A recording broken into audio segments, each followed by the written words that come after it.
Comédienne, chroniqueuse, chanteuse, la truculente Sophie Forte sort son deuxième album pour enfants.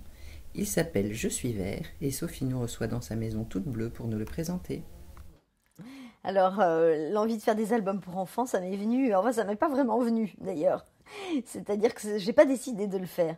J'ai commencé par écrire des chansonnettes pour mes petites filles et pour Théo, le fils de mon mari. Et puis petit à petit, ça m'a beaucoup amusée. Et mon pianiste Antoine Salaire avait eu en même temps des jumelles qui ont le même âge que ma grande fille. Et lui aussi commençait à avoir envie d'écrire des musiques un peu enfantines. C'était marrant, c'était un peu instinctif. Et du coup, on s'est dit, tiens, c'est rigolo, on n'a qu'à faire une ou deux petites chansons pour nos enfants. C'est arrivé comme ça. Et mon attachée de presse, Brigitte Berthelot, qui me connaît bien, me dit, je suis sûre que ça t'amuserait d'approfondir ça et d'aller un peu plus loin. Et moi, j'avais la trouille. J'avoue que l'idée de chanter devant des enfants en furie me terrorisait. J'avais l'impression qu'ils allaient me lapider. Et comme souvent les enfants ont des réactions évidemment très spontanées, j'avais très très peur de leurs réactions.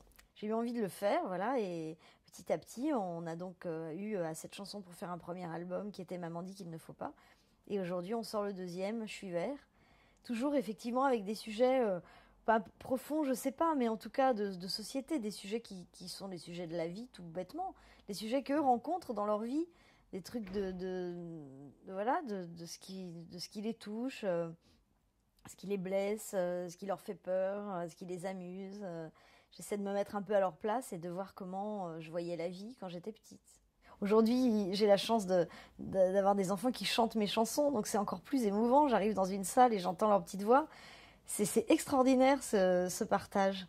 Je n'ai pas été seule évidemment à faire cet album et que j'ai mon complice Antoine Salaire avec moi. Antoine qui a toujours composé les musiques, qui est un super grand compositeur vraiment et qui a toujours des mélodies extraordinaires qui collent vraiment bien aux paroles. Et c'est vrai que quand je lui donne les paroles, il a toujours la mélodie qui va avec, sans que je n'ai à redire quoi que ce soit. C'est toujours exactement ce que j'imaginais.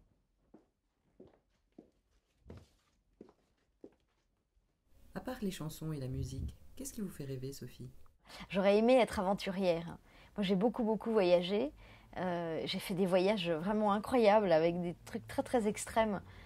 J'ai passé le Cap Horn en voilier, j'ai grimpé l'Himalaya, j'ai fait vraiment des trucs tout à fait spectaculaires et j'ai toujours adoré ça. Alors bon, ça me manque parce qu'aujourd'hui avec les enfants c'est plus difficile, mais j'aurais voulu être par exemple Nicolas Hulot, vous voyez. Voilà. En fait, je voudrais être Nicolas Hulot, je le dis, c'est la première fois que je le dis franchement, mais j'adorerais être lui. Voilà, c'est mon héros en quelque sorte. C'est difficile de dire quelle est sa chanson préférée. Parce que c'est marrant, moi j'ai souvent les chansons en tête, elles me viennent, mais pas toujours les mêmes. Cette fois-ci, on aborde des thèmes où on parle de la religion, on parle du divorce, on parle de l'adoption aussi. Je peux vous chanter Mon petit frère, un extrait de Mon petit frère. Super. Mon petit frère ne me ressemble pas, on est vraiment très différents. Moi je suis blanc, lui chocolat, pourtant on a les mêmes parents. Ils sont partis l'hiver dernier, ils ont fait un très long voyage pour adopter un petit bébé qu'ils ont ramené dans leur bagage.